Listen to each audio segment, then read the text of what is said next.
Hello bachcho, let's see the question. So the question says 1 liter of a mixture of O2 and O3 at NTP was allowed to react with an excess of acidified solution of Ki. The iodine liberated required 40 ml of M by 10 sodium thiosulfate solution for titration.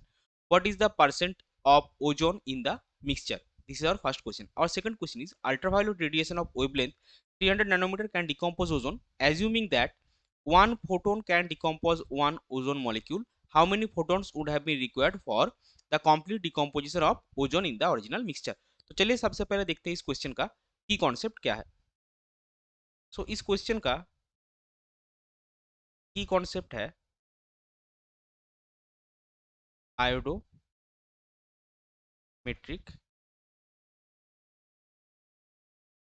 Titration. अभी देखिए, जो हमारा mixture है वो 1 litre volume का है और उसमें ऑक्सीजन और ओजोन है. सो सबसे पहले हम उसका टोटल नंबर ऑफ मोल्स निकालेंगे. So let the total number of moles of oxygen and ozone in the mixture be n. और ये जो कंडीशन है 1 लीटर वॉल्यूम जो लिया वो कंडीशन हमने किस कंडीशन में लिया, वो एनटीपी में लिया, normal temperature and pressure. So आपको यहाँ पे गैस का फॉर्मूला लगाना है PV is equal to NRT. अभी प्रेशर क्या है, normal temperature and pressure, so that will be 1 atm. V हमको ऑलरेडी गिवन है 1 लीटर. एन हमको निकालना है, R will be 0.0821 litre ATM mole inverse kelvin inverse. और टेम्परेचर जो है वो आपका आएगा 273 केल्विन. सो इस फॉर्मूला से आपको मिलेगा 1 is equal to n into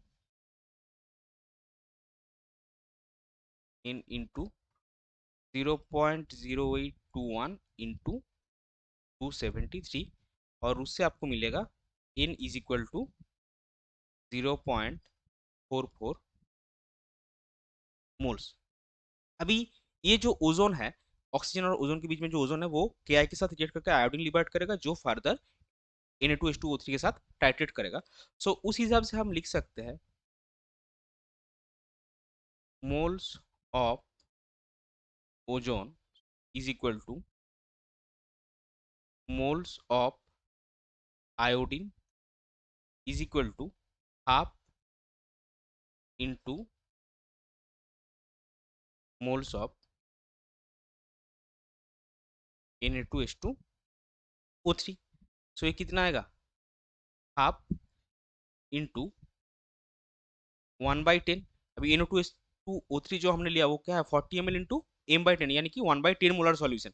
so half into strength 1/10 into volume 40 divide by 1000. तो ये आएगा आपका 0.002. सो जो मिक्सचर में टोटल है हमारा 0.44 मोल, जिसमें से 0.002 मोल्स है ozone. Therefore you will have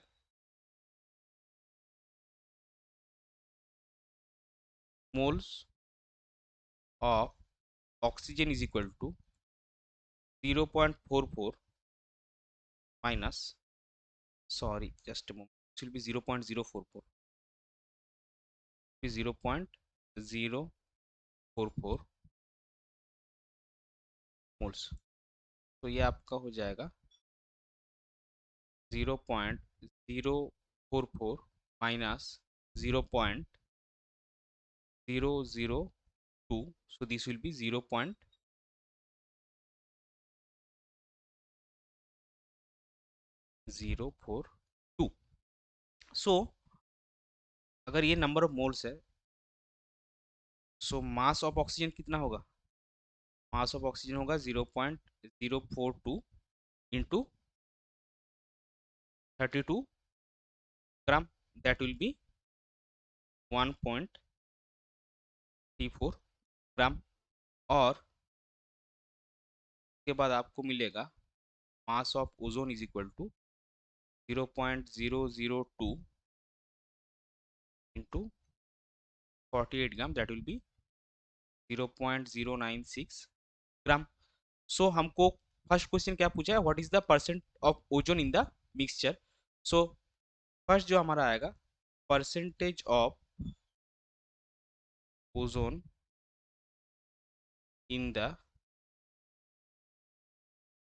mixture, ये कितना आएगा, ओजोन है कितना 0.096 ग्राम, एंड ये दोनों को अगर आप ऐड करेंगे 1.34 एंड 0.096 इज अप्रोक्सीमेटली 0.1, सो ये आपका आ जाएगा 1.44 ग्राम इंटू 100%, और इसका वैल्यू आपको मिलेगा 6.67%. सो ये हो जाएगा आपका फर्स्ट स्टेप का final answer, that the percent of ozone in the mixture is 6.67%. अभी चलते हैं दूसरे पार्ट पे. दूसरे पार्ट पे जो 300 नैनोमीटर वेवलेंथ हमको दिया गया है, that is of no use. हमको सिर्फ इसी पे फोकस करना है, that one photon can decompose one ozone molecule. So आपको कितना फोटोन चाहिए, जितना आपका नंबर ऑफ ओजोन मॉलिक्यूल्स है उतना ही आपको फोटोन चाहिए. सो ओजोन का नंबर ऑफ मोल्स कितना है 0.002. सो we will have number of photons required is equal to number of O3 molecules, और O3 molecules का नंबर कितना होगा, आपका नंबर ऑफ मोल्स है 0.002, इसको आप एवोगाड्रो नंबर से मल्टीप्लाई कर दीजिए 6.023 × 10⁻23, सो दैट विल बी 1.204 इंटू 10⁻21. सो ये हो जाएगा आपका सेकेंड फाइनल आंसर. इसको हम अलग से लिख भी देते हैं. So number of photons required equal to 1.204 into 10⁻21. सो ये हो जाएगा आपका सेकंड स्टेप का फाइनल आंसर, और फर्स्ट स्टेप का फाइनल आंसर होगा आपका 6.67%. I hope you understood it well. Best of luck.